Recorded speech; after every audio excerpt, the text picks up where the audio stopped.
Hello, friends. Today I'm with my daughter Rima, and she's gonna interview me. She's gonna ask me a lot of questions, and I'm gonna be able to answer all the questions that she's gonna ask. Rima, thank you for coming, and thank you for being a part of our channel. And let's start our interview. Perfect. Okay, so I was thinking about what I should interview my dad with. Yesterday was the first night of Passover, and we celebrate Passover. So I wanted to really talk to my dad about his origin, where he came from, what his life was like, what his journey was like to America. So those are the questions that I'm going to ask him because I think it's important for his viewers, our friends, to know more about who he is and all the different languages he speaks and how he is really self-taught. So, Dad, Yes. where were you born? Okay, I was born in a very small Jewish town. It was Ukraine, Soviet Union at that time.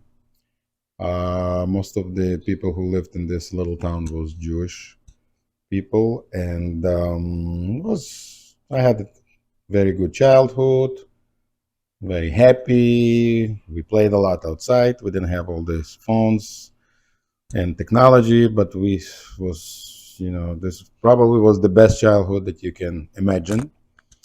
And we was growing up there, going to school, and then when I was 15 years old, I dropped off school and I started working full time. You dropped out of school. Yeah. And what year was this? Because nobody knows how old you are. Yeah, well, so it was 1983 when I was 15 years old. You can do the Okay. math. So he won't tell us his exact age, but Yeah. that's okay. Yeah, but So you can- basically, in the late 70s, 80s, you were your teenage years. yes, You dropped out of high school at 15. I didn't go to high school because what happened, I was going to college when I was 15 because I played trumpet. I finished musician school. It was a separate school that I went there for 5 years. Okay. And actually we went to a bigger city which called Vinica. They have this music college, and I want to be a musician. I finished music school with honors, gold medal, and we came to this college and they did a test. I played a couple songs, and they said, okay, we're gonna take you. So I took all my documents with me. I dropped off from I didn't go to high school because I was thinking I'm going to college. And you could do that back in the Soviet Union. Yeah, you could do it. Yeah. And what happened when they looked at my papers? Yeah, papers meaning your passport, documents. Yeah, documents. And documents. They was putting our nationality is Jewish, which just doesn't exist. Nationality is the place where you're born. Jewish, it's most religion. A lot of people debate on that, but Jewish is not a nationality. In order to have nationality, you have to have a country. Israel is nationality. American is nationality. People born in Russia, it's Russian, it's a nationality. Right. Anyway, when the director took my papers, he told me in my face, we don't take Jews here. And this was what year? 1983. So I said, what do you mean you don't take Jews? You just told me you're taking me because the way I play. And he said, no, we cannot take Jews. So I told him something not nice. I don't want to say it on camera. And we left. We came home. Actually, my older brother was with me because he was already 21. I was 15. And this was like 5 hours in the bus to drive to this city. And did you have to take multiple buses to get there, or was it just one bus? One bus, yeah. Was it expensive for you to get there? No, everything was cheap back then. It wasn't expensive. I don't remember how much, but it was cheap. So we came late, because it's like 4 or 5 hours drive on the bus. and it was very late, probably 12 at night. And next morning when I woke up, I had a neighbor. He was also playing trumpet, and I had a very good trumpet. I came to him and I said, "Do you want to buy my trumpet?" Wow. And he said, "Sure. How much do you want?" So I sold him the trumpet, I think, like for 240 rubles, the same amount that I paid. It was very hard to find this type of trumpet. I remember it was the trumpet from Czech Republic. Mm-hmm. And I sold the trumpet, and I said, never going to touch this instrument again in my life. Because, I was a little bit hurt. But anyway, maybe it was for better. Mm-hmm. So I couldn't go to high school because I already took my documents. Plus, the teachers didn't like me much because I had a big mouth. I always telling them in their faces what I was thinking about them. And my mom told me, listen, you have two choices here. It's a small town. You're not going to sit home and just, you have to go and work. Either you're going to be a shoes maker or you're going to be a hairstylist or barber. What do you prefer to do? Those were your only two options, or that's what? Yeah, I mean, it Your was mom the wanted. best two options because, I mean, we still had, like, you can work at the factory, Mm-hmm. furniture factory, which is So you're 15 years old. 15 years You're old. heartbroken. Not really heartbroken, but yeah, it hurt a little bit It hurts. because So yeah. So I said I don't want to be a hairstylist. Mhm. I don't want to be a barber. I'm gonna go and learn how to make shoes. And I went to actual place where they was making shoes, not like a school, not like a college. And I was learning with a guy who was master already. He was teaching me to make shoes, and they was paying me 45 rubles a month back then. And after I believe 45 rubles. I Do mean, you know how much that is? And people was making back then about 120 rubles a month salary for like normal people. okay. So let's say 120 rubles, it's like $1,000. Mm-hmm. But you see, most of the people live in their either apartments or houses. They didn't pay rent, they didn't pay mortgage. Everything was cheap. I mean, yeah, it wasn't like luxury, but you wouldn't die from starvation. Mm-hmm. After 6 months of learning how to make shoes, I already was a master and I was working by myself. And when I was 16 years old, the same guy who was teaching me, he offered me to go like a partner with him and another guy and open our own, little Shoe business. shoe business, half legal, half illegal, because it was a communist back then, socialism, communism. So you were raised in the Ukraine, right? Yeah. What is now known as the Ukraine. Now Back Ukraine, then, Soviet Union. it was the Soviet Union. You were raised in a town called Bershid, Yes, right? yes. That's correct. Yes. Did you guys speak Ukrainian or did you guys speak Russian? All right. So this is a good one. The reason I speak so many languages because when I was just growing up, like from little one, my parents spoke Yiddish Yiddish. home, Okay.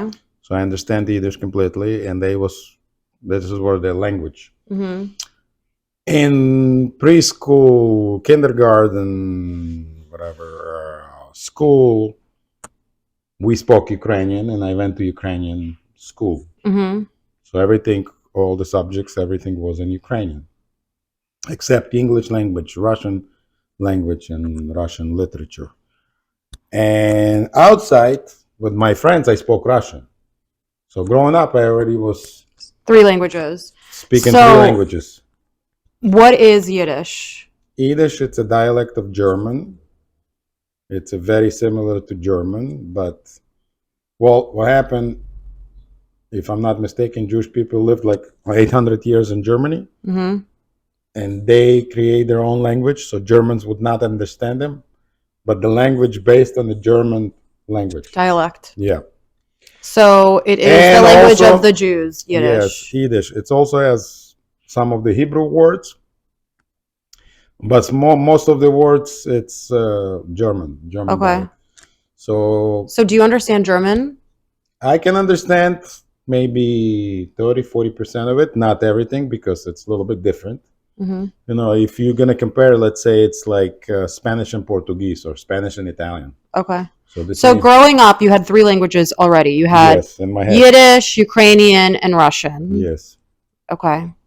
And at the age of 16, you were offered They by opened the man to open up a shoe shoe business. business, yeah. So we opened it and we worked there, and didn't last long. Maybe we worked like a year or a little bit more.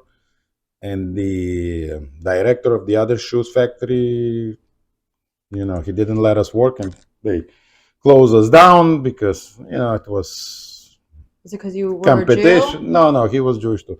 And just competition, crazy stuff, and he had connections with like police, KGB, whatever it is. It doesn't matter. And I was working again, making shoes at the factory, but home I had another business. I was making shoes and selling my shoes too, so I was making extra money. And by the age of 18, you know, I had to go to military. What military? It was everybody got to go, but Yeah, but who sent you for duty? Was it all the Ukraine or Russia? Who it was it? was Soviet Union. It's a Yeah. government who sends you like a piece of And paper. everybody has to go. All Everybody, men? What about the women? women, no, all the men. If they are, they don't have Mhm. any like defects, if they're not like sick or something serious, they have to go. And I was in military in Russia, Mhm. city called Irkutsk. It's like Siberia, and it was wintertime, 40 below zero. And how long were you in the military I for? was there for 2 years. Okay, so 2 years goes by. You're out of the military, There and was you diff- have so many stories from the military. yeah, That's a whole nother yeah, we're video. not gonna have time for that.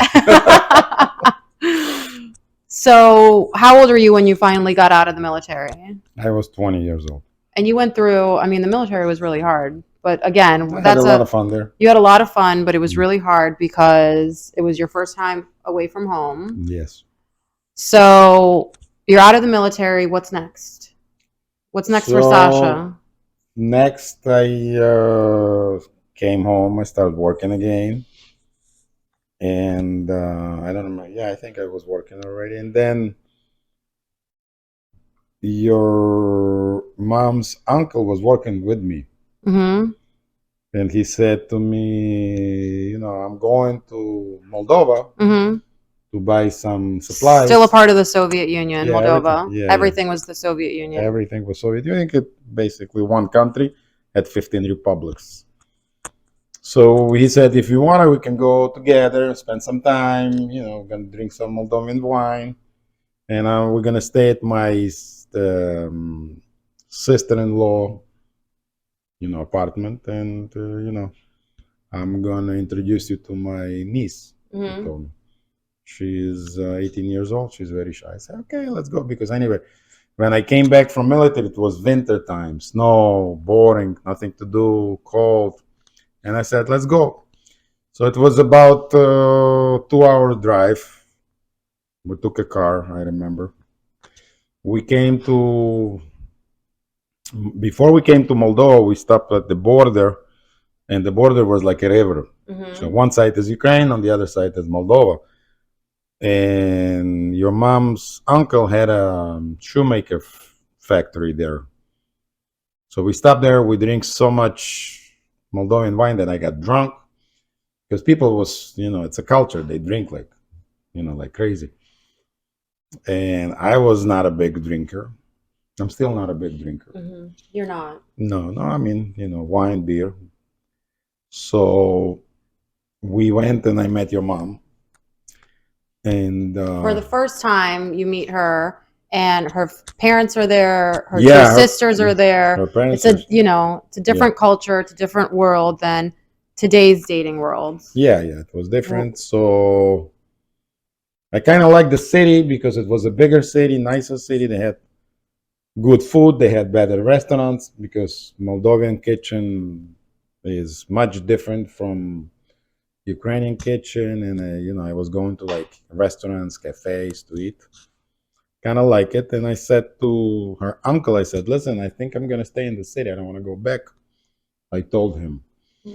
So he said, where are you gonna live? I mean, it wasn't like renting apartment. Was no nothing like this. I said, well, I'll talk to your sister-in-law, and I'm gonna live with them. I'm gonna stay with them. So I asked him if I can stay and live there. Did you have any? Did you have any clothes with you or anything, A or little bit, you know. you brought a little Yeah, suitcase? people didn't have the luxury. No, not even a suitcase. Maybe a little bag. I don't know.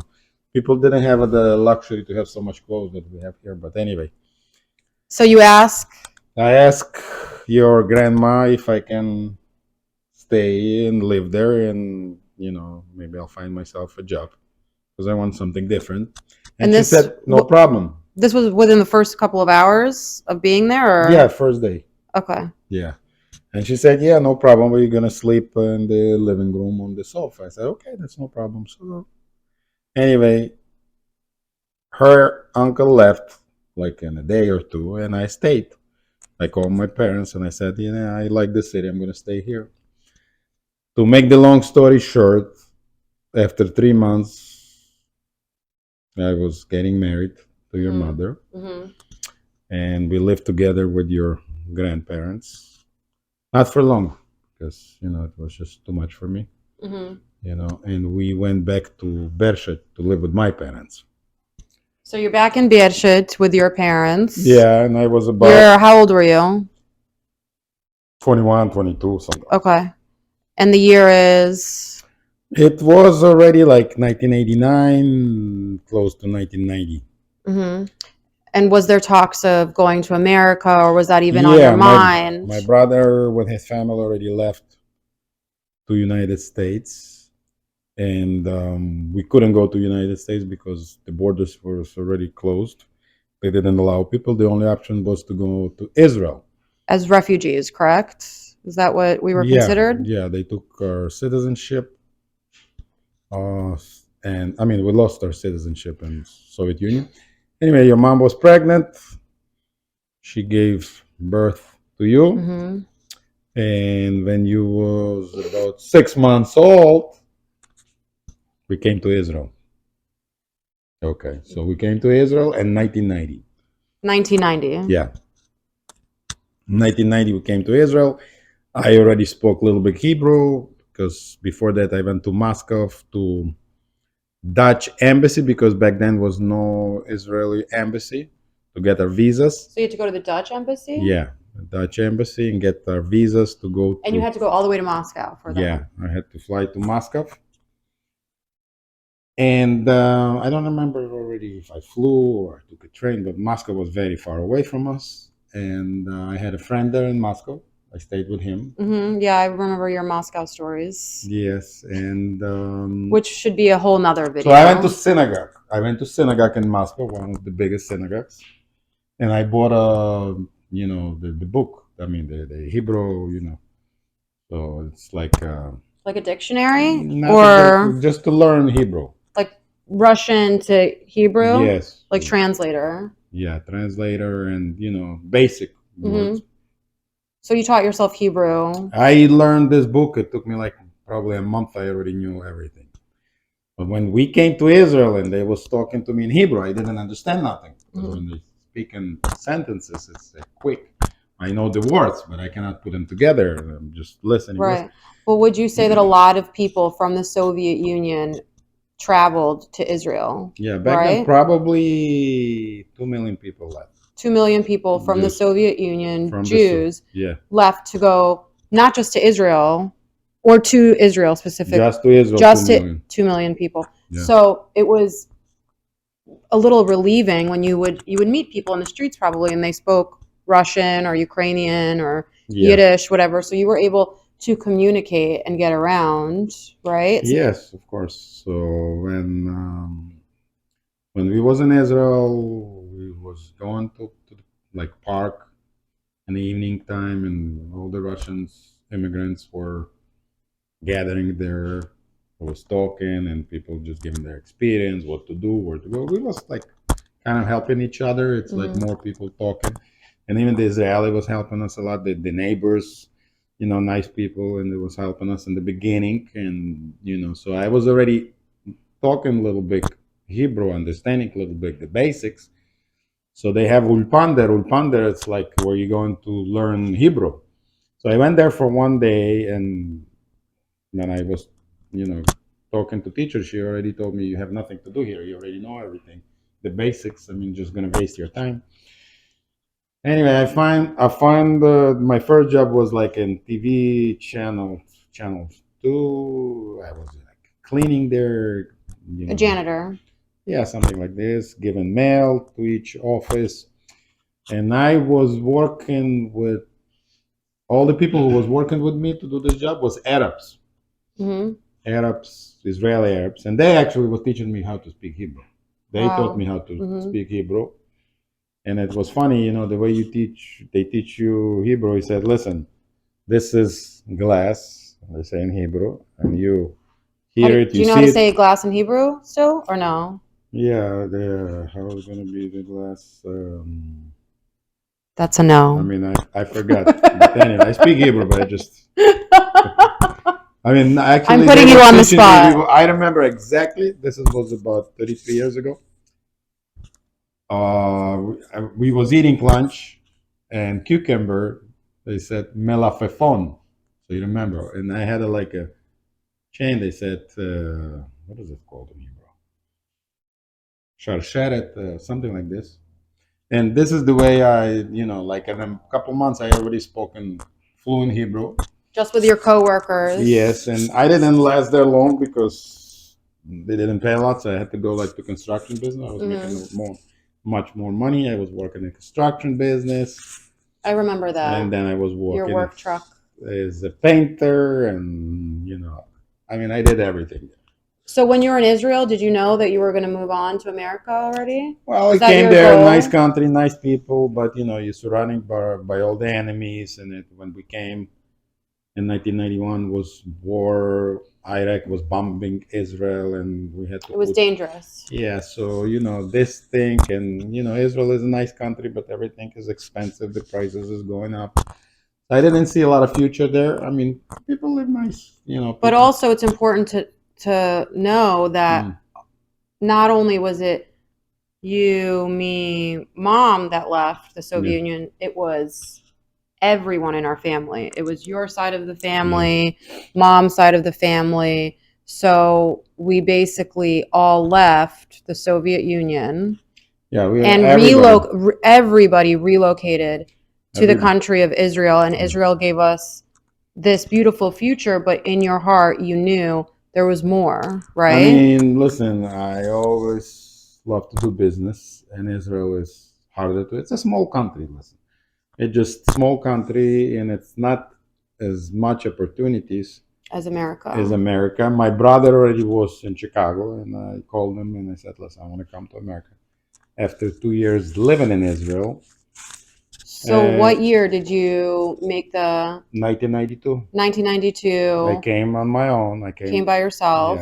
I left your mom and you in Israel for about 8 months so I can settle here. What was your first job in Chicago? Painter. You were a painter in Yeah, I only Chicago. worked for 2 weeks. You worked as a painter for two The weeks. guy didn't pay me. I had to look for another job. He didn't pay you for the full 2 weeks? Yes, he didn't. Wow. And then what happened? And I started working in a body shop. They didn't pay me like for 3 months. They didn't give me a salary because I was learning. Plus, they offered me like to get my green card, the job guarantee. Okay, So so you had to do that. we made a deal, and working hard, getting Living different, with your brother, his wife, and his daughter. daughter and his brother-in-law, his wife and their daughter was living there too in one apartment, two-bedroom apartment. Two-bedroom apartment. There Yeah, was it was. three families basically. I mean, Yeah. I was But you guys, by yeah. myself. Yeah, and I was working two jobs. I was working in a body shop, and my second job I was working in a mall in a food court, Hmm. like a yogurt place, pasta. Was making there a little bit money too. It was a part-time job. I was Do you working. remember how much you were making an hour or no? Yes, I remember. At the food court, I was getting paid $7 an hour. Back then, the body shop, like I said, they didn't pay me in the beginning because it was. I was You learning, were but on a work visa, basically. yes. And then they start paying me when I already knew how to do everything. $250 a week. So $200, 250 a week was not a lot, but I knew I'm gonna get my green card. And also on the weekends, I was buying like a cheap cars, two, three, $500 cars, fixing these cars up on a garbage alley where we used to live in Chicago, Mm-hmm. and putting them for sale and making $300-500 each How car. would you put the cars for sale? There was no internet back then. I just put a sign for Just sale. a for sale I sign was in going home. Chicago. I was going back home. I put on the next to like supermarkets, where's all the immigrants going on the weekends to buy, Mm-hmm. food. And I was running back home, sitting next to Waiting the for the phone. No cell no cell phones. phones, waiting for the, and my phone was calling nonstop. I had no idea you did that. You No didn't? clue that you were doing that. And how smart that Mm. you thought of doing that. You were working two jobs. Yes. Weren't you like a busboy too? Yeah, well, it's only for 2 days I work, but it So here you are, an yeah. immigrant. Basically, this is your second country that you're trying to make it in. You have your brother in Chicago, but your wife and child are back in Yes. Israel, and you're trying to figure it out. How am I going to make it in this new country again? And how old are you at that time? 24. 24 years old. Yes, 24. Listen, United States is very easy compared to other countries. It's a lot of opportunities. If you're not lazy, you're willing to work, and you're a little bit smart, you're gonna make it here. Mm-hmm. Yeah, either you had the papers or you didn't have the papers. It doesn't matter. You're gonna make it because it's a country of opportunities. Back then, it was probably more opportunities, but hey, people didn't make as much. But also, it wasn't that expensive as it now. Mm-hmm. You know what's really interesting about your story, and I hear this all the time from you, is when you describe your childhood. I know that you guys didn't have much. You lived in a Jewish village, essentially, right? Yeah, You said it was the best years of your life, happiest. happiest years of your life, Yes. and you lived with your mom, your dad, your two siblings, in what I would guess to be like a really small house, right? I mean, it was a good size house. Yeah. I mean, but Compared to American standards, yeah, it's different. But it's different. You had, and also there was so much communism and so much anti-Semitism, but you we were. didn't feel as much because most of the people who live in this town was Jews, and even the Ukrainian people, they was like nice. We wasn't like big friends with them because maybe There wasn't as much sensitivity back then. yeah, I mean, we didn't feel a lot of maybe a little bit in school. They would tell you something, because it's not like United States people. If they don't like you, they would not tell you in the face. Over there, if they want to say something, they would definitely tell you in the face. So it builds for thicker skin. You're Yeah, able yeah. to handle things. Yeah, but we was very happy. We was going to discotheques. We was going to the beach. We had a group of people. In summertime, it's about. I had like 100 friends. 100. And you still talk to some. You still have I all of your friends that you yes. did in the Ukraine that you grew up with. Yes, I talked to most of my friends. Some of them live in Israel. Some of them live in Canada, and a lot of people live in New York. So we're still in communication with them. You have reunions. Sometimes we do reunions. We live in Miami. They visit. Mm-hmm. A lot of people visit Miami, so we still talk because these friends that you grew up together, this is your real friends. Mm-hmm. Because in America, I don't know if you can call them real friends. It's like more acquaintances. Mm-hmm. And everybody busy, everybody has their own problems. Life moves really quickly in America. Yes, America, it's not the same lifestyle it was back then. And so you have beauty to grow up and born. You have some beauty, and it was a lot of fun. A lot of advantages. Mm-hmm. When would you say was the year? How old were you, or what year was it when you felt like, okay, I made it in America, where you felt like this is my home. I finally did it. Well, from the first time I came here, I was very happy here. It was, more relaxed, and I didn't have to work as hard as I used to work. In Israel. Israel was the climate is like very hard, and I was working on the roofs, painting buildings outside, and it was, I had to work a lot. Sometimes I even work 18 hours a day. Here is more relaxing. You do work, but you work, let's say, first job 8 hours, and then you go home, you relax, you eat dinner. So what year was it when you finally felt like you made it? Well, my first business I opened in 1997. So that's the year where you felt like I Yeah, and I finally. was making very good money, and also we spend a lot of money. And I felt 1997. How old were you?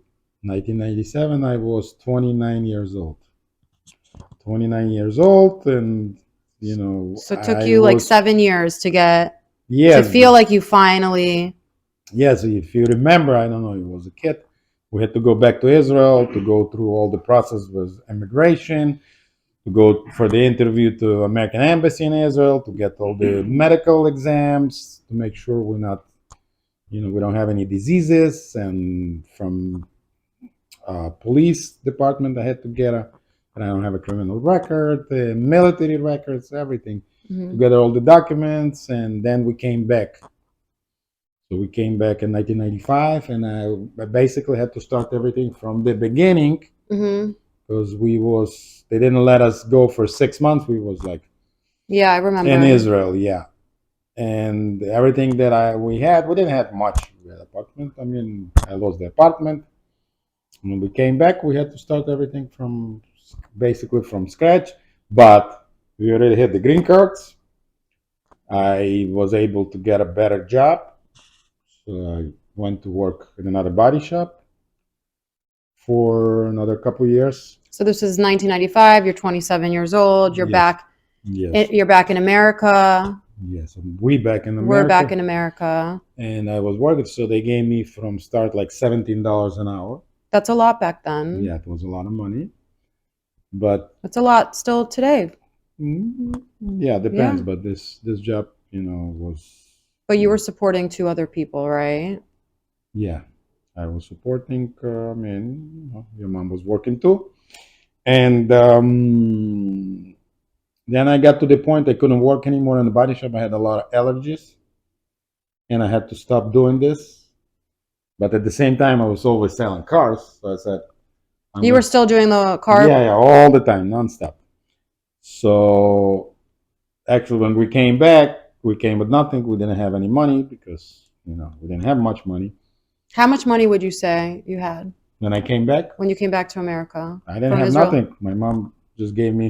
We didn't even have money to buy tickets. You know. So you had like literally zero Yeah, my mom dollars. gave me $5,000 to buy 3 tickets. How much Yeah, were airplane tickets back then? I mean, we bought tickets like this, so I don't remember. It was like $1,500 each ticket. It doesn't Fifteen matter hundred because it's dollars it's the each same ticket. price if you buy them one way or two ways. Right. Basically, It didn't matter back then. So one way ticket, 15 yeah, each, fifteen yeah, hundred each. yeah. So we came. I don't know. I had like $500, whatever. I bought a car because I didn't have the car for $300. So here you are back in Yeah, America. I am how old? I was what, 5 back you was then. 5 years I was old. 5 years old. You and mom, me, and we had $500. You spent three I hundred mean, on a I car. don't even remember exactly, but I asked my brother to rent me an apartment, and when we came here, we rented the apartment so we can go and live Mhm. there. And we had a little bit of furniture from the first apartment. He brought the furniture, and listen, it's all easy. It's not as hard. If you need something, you just go to the store and you buy it. If you need something that you're missing, you just go and buy it. So, and I started working in the body shop. I worked there, and then I got to the point after a couple of years I couldn't do it anymore, and I start selling cars. But I rented the place from another used car lot on Milwaukee and close by Lake Cook Road. This is in Yeah, Chicago. where they build the Westin Hotel now. This used Mhm. to be a place. I worked there like for 6 months, renting and making good money, And then I rent another place in Palatine on Rand Road. I remember I rented the place on my own. Worked there also for 2 years, and then I bought a place on Milwaukee. It was like south of Dundee. I bought a business from another Russian guys, and already had a mine used car lot. And then after a couple of years, I bought another used car lot. You make it sound so easy. Was it was it easy, I or mean, it's easy. If you make it easy, it's gonna be easy. It's not as hard. if you make it easy, it's going to be easy? Would you Yes. say that about your life today? Yeah. If you make it easy, it's going to be You easy. gotta go with the flow. You gotta be positive, and it's a lot of hard work. It's not like everything is falling from the skies. You gotta work hard, not lazy, and you need to have a goal. If you have a goal, you can do it. Okay. Do you Don't think look for excuses, because we all can find excuses. do you think that your goals are the same today as they were when you were 29 years old? Yeah, but now I don't want to work as much. I don't deal with the cars anymore, and I work. I go to work every day. Travel a lot because of the job type of the work I do, and having fun, of course, making money. But you don't, when you go over 50, you don't work as much as you used to work when you was 25. Right. You just Well, go. that's if you're working at 25. Yes. So that's So that's my a little story. bit of your story. Yeah, a little So bit. just to recap on everything we just talked about, you were born in 1968. I'm just going to tell the viewers your age, okay? Yes. Because you're young. You're a young person. Yeah. You were born in the Soviet Union. It was under, I mean, I think you're like downplaying how difficult it was. Like, No, it wasn't hard. in your mind, you don't think it's hard because you lived through it, but from the stories that you've told me, other people have told me, it was difficult to live a good life back then. I feel like there were many restrictions. That's why you wanted to get out of there. Yeah, because we was Jewish, and when what happened in 1991. So I think it's The important to highlight a couple of things. You had a dream of being a musician, this beautiful dream of playing the trumpet.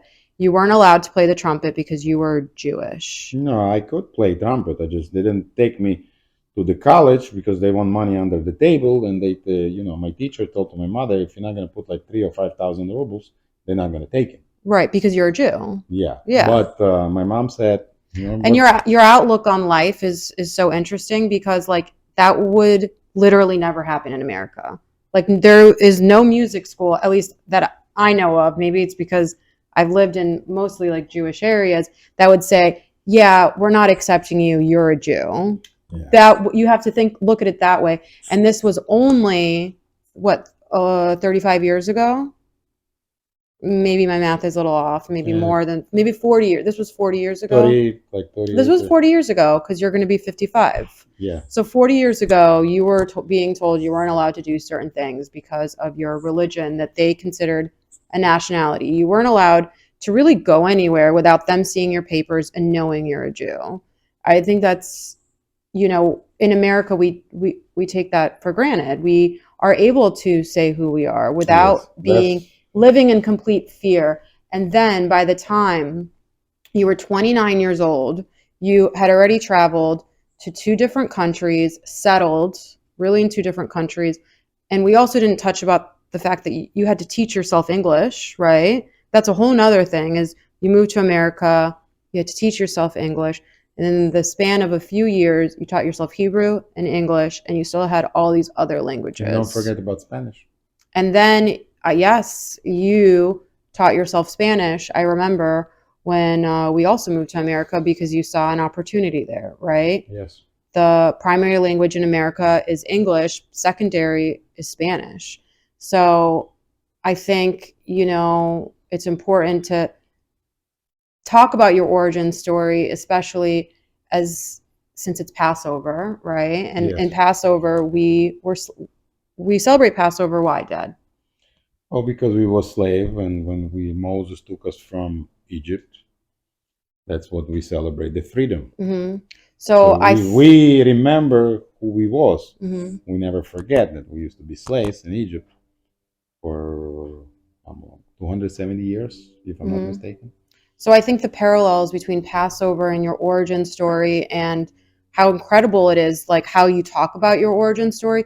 I mean, you were given the opportunity of freedom, really. I know you felt like you had freedom in the former Soviet Union, the Ukraine, but you you didn't really have that much freedom. And then you finally came to Israel where you were accepted, but again, the financial restrictions, you were not able to build a life for your family there. Like, Yeah, you was able to build a life, not as luxury as we have it in the United States. A lot of people live good life, but listen, it's a lot of things that I didn't like.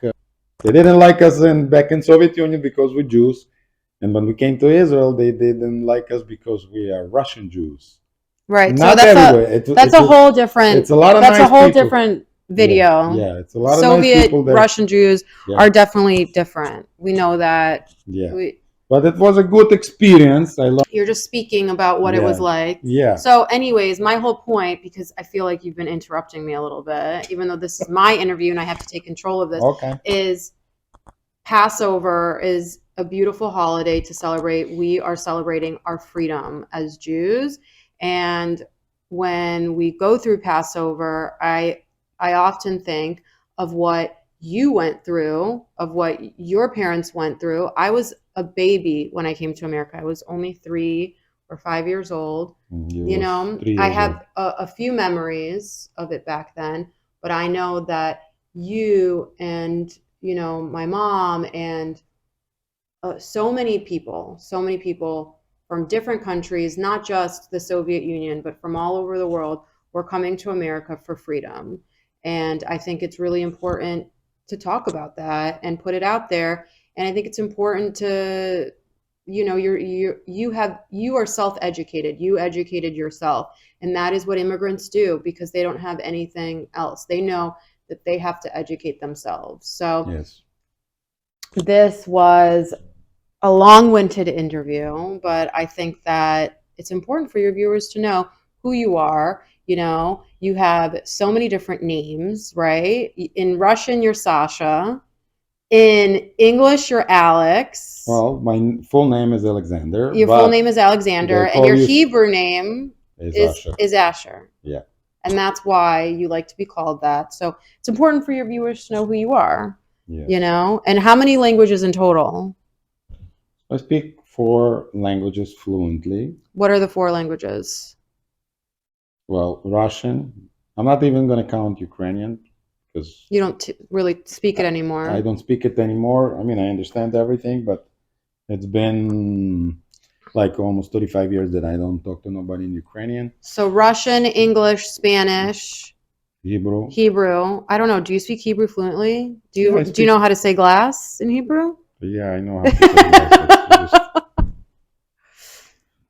There's a bunch of different other languages though. There's Yiddish, Yeah, there's there's Yiddish that I understand, but Ukrainian. again, I don't practice.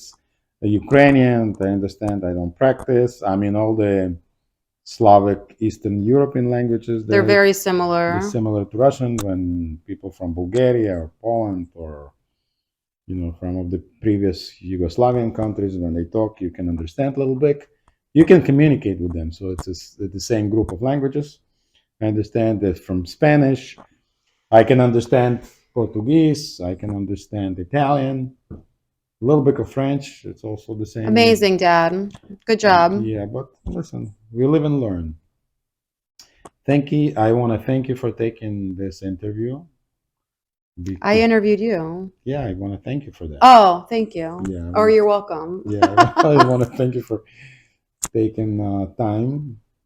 We came for holiday to Chicago. We have a lot of free Mm-hmm. time for holidays, and hopefully we're gonna do more and more videos, more There's interviews. going to be more videos, more stories of my dad and his experiences in the Russian army because those stories are really funny. That deserves its own video.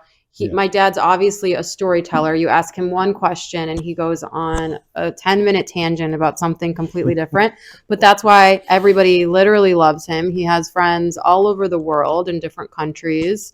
And he is self-taught, self-educated. I mean, it's honestly incredible. I wish I was more like him. So thanks for having me on your show, Dad. Thank you again for taking the time, spending the time And with the Hag family. Sameach to everybody that Yeah, Chag celebrates.